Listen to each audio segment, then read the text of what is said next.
that I would love to have coffee with and just sort of pick his brain about anything and everything, which is basically what this book feels like. Hey y'all, my name is Nat. I hope you're having a terrific day today, and for this video we are going to be rating my shelves for Nonfiction November.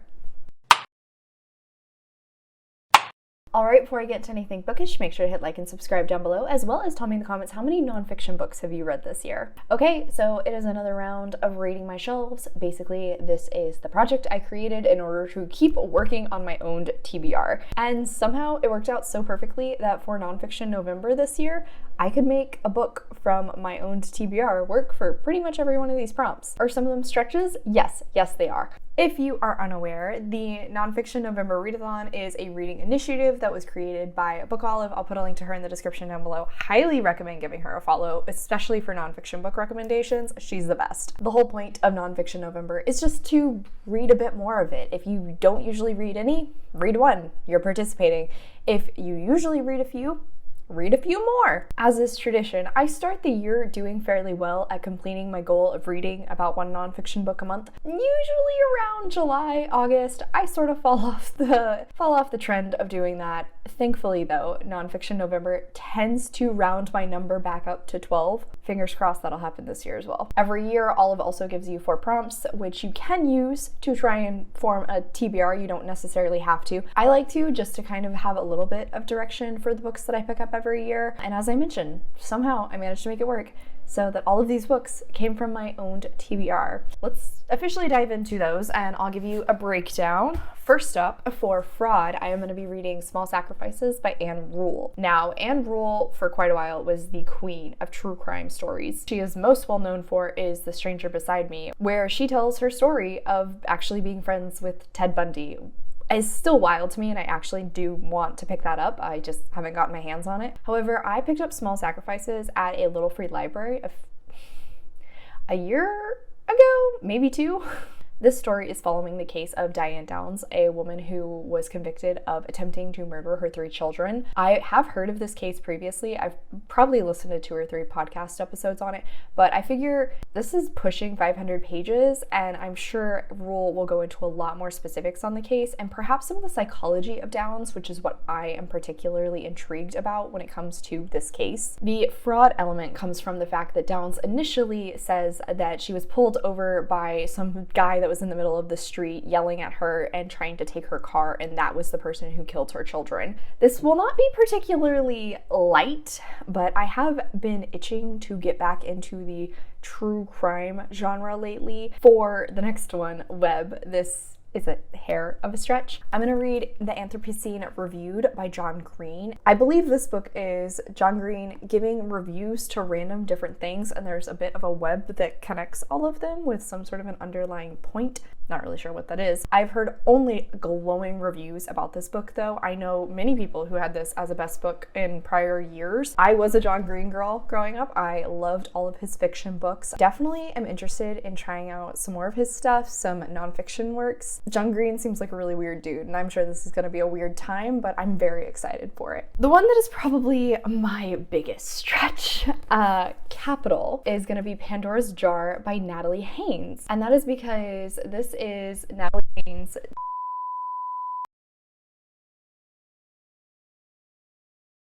like I said, this one's a bit of a stretch, but I've been wanting to pick this up for a while now. Adriana at Carbon Bonded Books was so kind and sent me an extra copy she had of this. I've been wanting to pick it up ever since.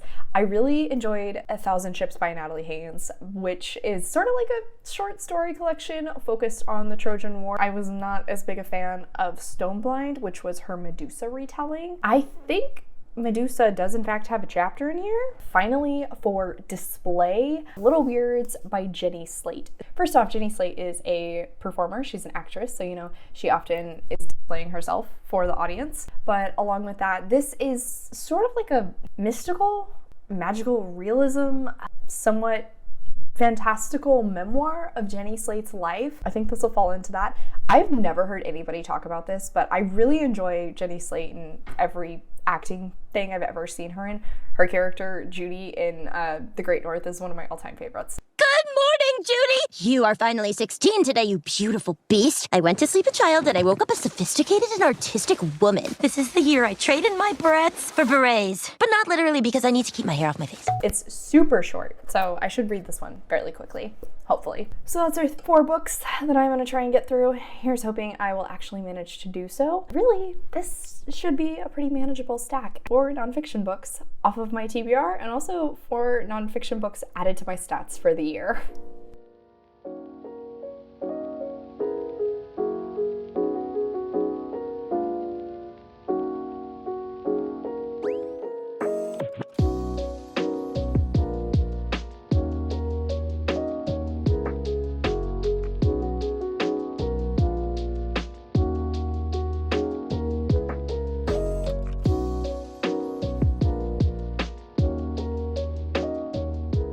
Hey y'all, so officially starting into my nonfiction Read My Shelves. I have first off read a little bit into Small Sacrifices by Anne Rule.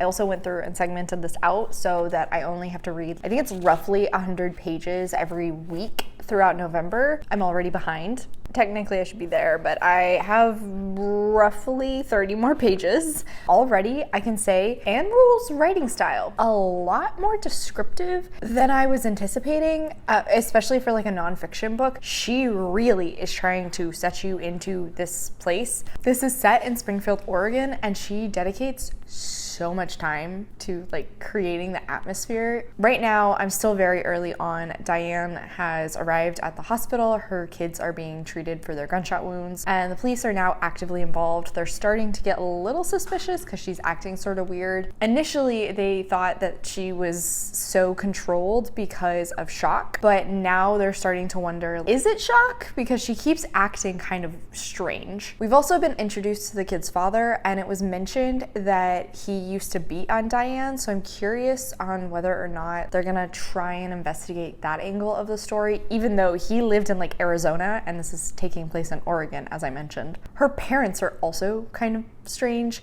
And then there's this other man who we know Diane once had a relationship with that is married. She is effectively stalking him now that he has put a stop to their relationship. So I'm still pretty early on. It's still very much setting up the story. I am very intrigued by the investigation, learning more about that. However, I have taken to skimming certain sections whenever Rule just becomes a little bit bogged down in the details. For example, anytime a new player is introduced, she gives us like 4 paragraphs of background on them that oftentimes doesn't really feel necessary. On the opposite side, I have started into Pandoras Jar by Natalie Haynes. I initially picked this up so I could start listening to an audiobook, which didn't even work out at all because I've actually been annotating this. Like, you can kind of see it. I was listening to the audiobook while I was like trying to do chores around the house, and it just was not working because I kept having to stop, find what part was just stated, underline what I wanted, annotate it. I'm really liking this. She kind of goes through, explains the difference of how those women were characterized and the different pieces they're seen in. The first one was Pandora, and very interestingly, apparently when she was originally introduced in the first epic that she appears in, she's actually more mentioned as like an Eve character. Her jar wasn't really ever brought up at that point. And then with that, I really liked how Haynes kind of drew the parallels between Pandora and Eve and how both of them are vilified. I have noticed that it seems like in at least the 2 chapters I've read so far. In Pandora's, she focused on how women are so often vilified in Greek mythology, but then with Jocasta, the mother of Oedipus, hers, it was more focused on how women's pain and suffering was so often just glanced over, kind of ignored in a lot of the original Greek myths. I do think going into this book with a knowledge about a lot of these myths already is definitely helping me out because I automatically can place them. I know the basics of their story, what was popularized about them. I automatically have a picture that I know Haynes is going to change. I love that she also brings up how these characters are depicted in art, whether it's in paintings or sculptures, things such as that. I really like that that element is included too. It's really fascinating. All across the board, I'm really liking this. There have also been just a few very funny, dry humor moments. They're very well woven in. It's like she perfectly comes up with a joke to match my thought process at the time, and I'm really liking that. So I have started into those 2 so far. I am very hopeful that I will work on More of small sacrifices tonight. I want to hit this first marker for the week.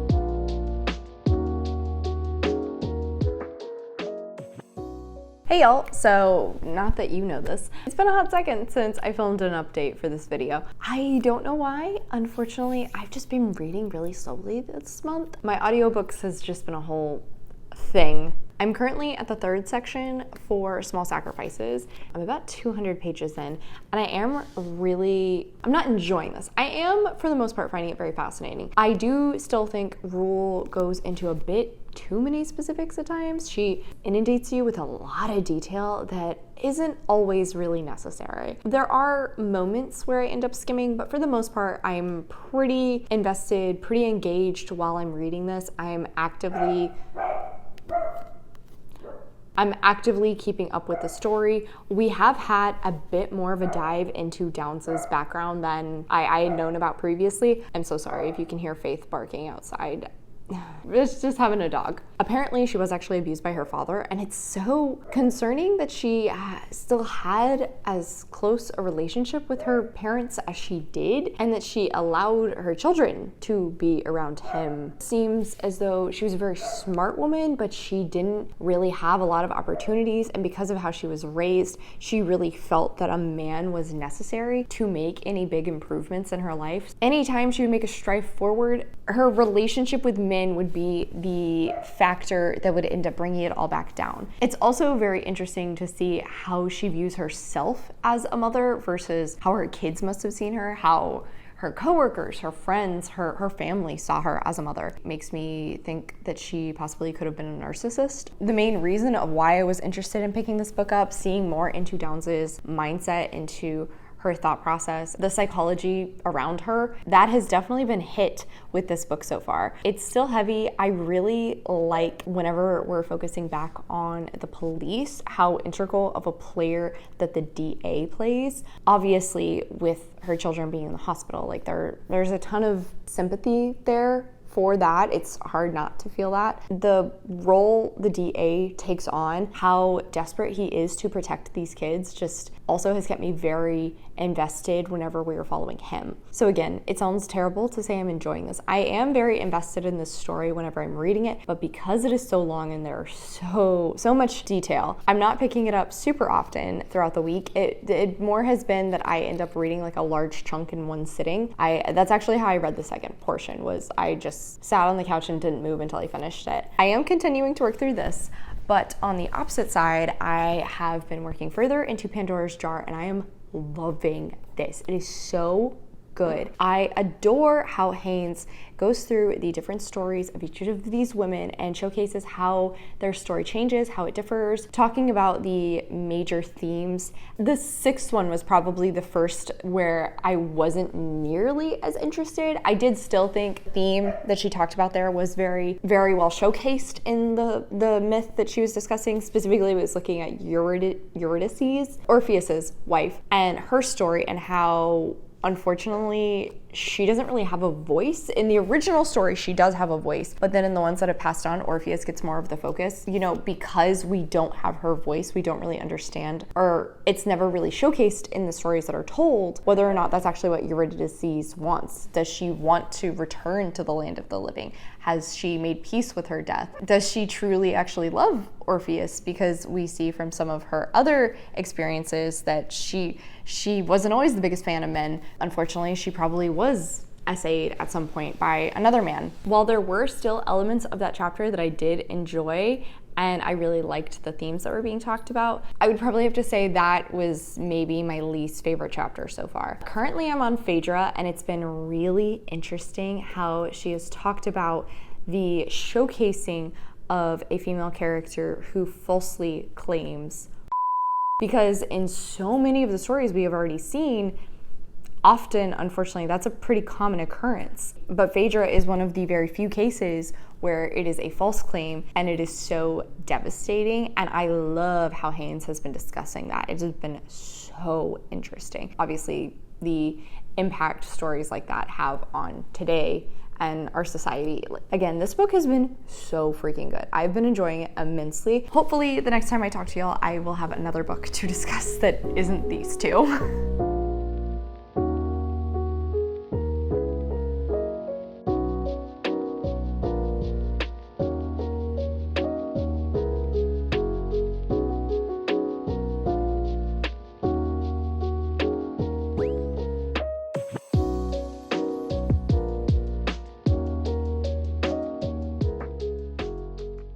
Hey y'all, happy Wednesday. Finally finished Pandora's Jar last night. I did really love this. This was so good. Looking back, I have a new appreciation for Eurydice's chapter because of a line that is dropped in the conclusion. And it made me realize, even while I was reading the chapter, I wasn't really thinking of it through that lens. But that lens was also a lot more at the forefront in Penelope's chapters, and that kind of was what linked those two. Medea's was also very interesting. Just across the board, I really liked this. If you enjoy Greek stories, if you like the Greek myths, and particularly you want to look at some of the stories and how they've changed, how they've altered, and then also looking at them through this feminist lens, like, I highly, highly recommend this. I enjoyed this so much.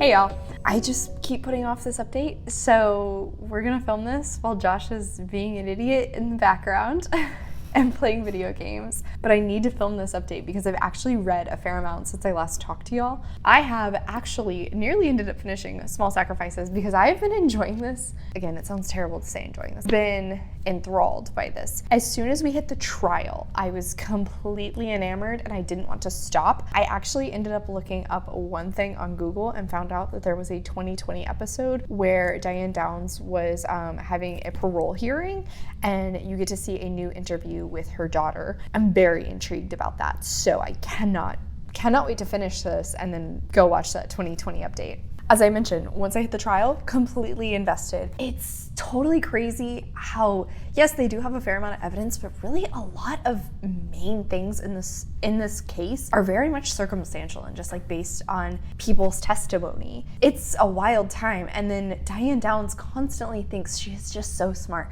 She has figured out what the cops are trying to do, but there was a specific scene where she is being interrogated by the DA on the stand. The way she talks herself into a corner without even realizing it was just so well done. As far as writing style goes in this section, I can't really say a lot about it because oftentimes it's literally verbatim court transcripts, but I'm so interested to see how this all plays out, to figure out what pieces of testimony are the things that really drove home that Diane Downs did this, that really proved to the jury she was responsible. Yeah, it's been a wild ride. I'm really invested. I currently have about 60 pages left, so fingers crossed I will be finishing this here soon. Apart from that one though, I finally read into the Anthropocene Reviewed by John Green, which this was my pick for web, because it is a web of a bunch of random topics that all center together around the Anthropocene,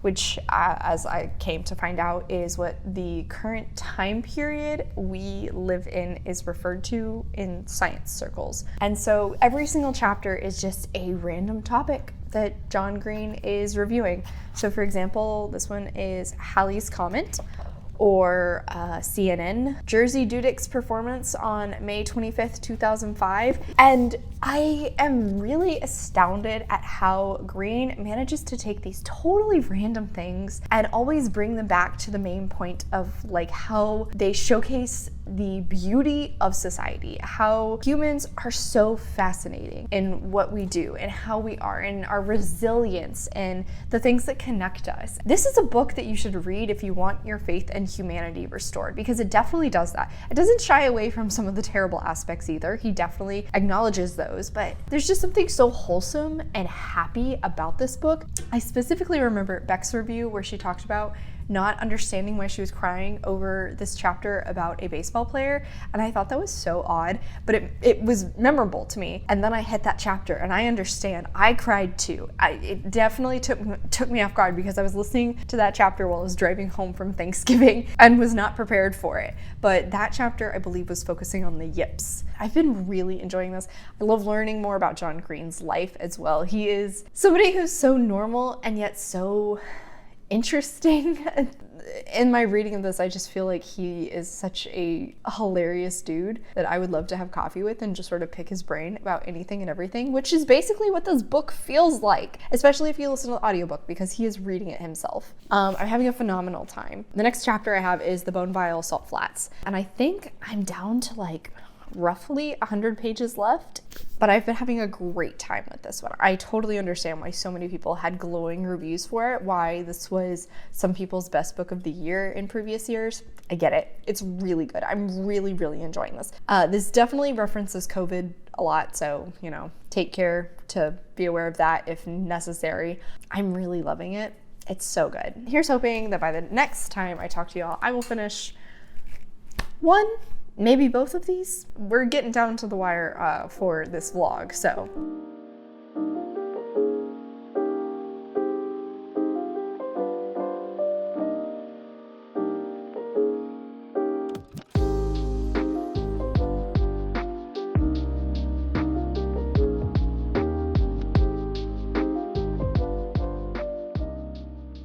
Hey y'all, time to officially close out this video because it has been running for a very, very long time and I am cutting it quite close. So I officially finished out 𝗖cie Sacrifices, and overall I have to say I was very impressed with my first Anne Rule book. For example, I'm very impressed at how she managed to say so impartial, particularly with this sort of a case that pretty emotional for most people involved, but she still managed to add a narrative to the story. It didn't feel like it was just a constant relaying of facts. She wove together the pieces of evidence she had very well while also, you know, diving into Diane Downs' background and the case itself, the trial. Actually, there was a afterward or a postscript section where she talked about when Diane Downs actually escaped from prison, which was something I didn't know. That's crazy. And also talked about the ramifications that had on so many people involved in the case, including Rule herself, because this book had actually already been published whenever that happened. So even Anne Rule was scared for her well-being whenever Diane Downs escaped. And she said of all the people she had written about, Downs was even more terrifying because she was smart and conniving. I very much was impressed at how this was a nonfiction book, but the formatting, how it was laid out at different points definitely made me think more of a thriller. Yeah, I'm definitely gonna check out more of her stuff next. The one I barely talked to y'all about, I don't think I have talked to you about it at all. Little Weirds by Jenny Slate. I went into this thinking it was a memoir, and I guess arguably it kind of is, but at the same time it feels like a amalgamation of random essays that have basis in Slate's real life, but are done in sort of this very abstract, artistic,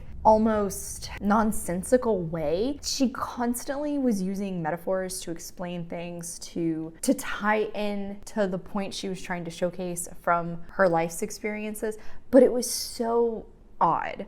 When I first started the book and it was like that, it was weird and unsettling. I couldn't really get my feet, and I sort of liked that about it. But that feeling literally never changed. I think there was maybe one specific essay in this that I really enjoyed and like felt I totally understood. But most of the time I just felt really lost, thinking so hard and trying to put together what this metaphor she was saying really meant. What was the underlying theme to that essay? For how short this was, I felt like I was having to think way too hard while reading it. I do think this was a perfect book for the display prompt because, as this person said, it is indescribable, a performance art in high caliber prose. It definitely is that. I just didn't really enjoy it a ton. I feel bad giving this anything lower than 3 stars, so I'm gonna go with a 3-star, and that's fairly close to what my pile breakdown came out to. But yeah, this was really strange. Bummed I did not love this, unfortunately, but thankfully, I did in fact love the Anthropocene Reviewed. I finished this one out, and actually the audiobook version I was listening to of this had like 2 extra chapters than my physical version. Definitely recommend reading the audiobook if you can, because once again, it just feels like you're listening to John Green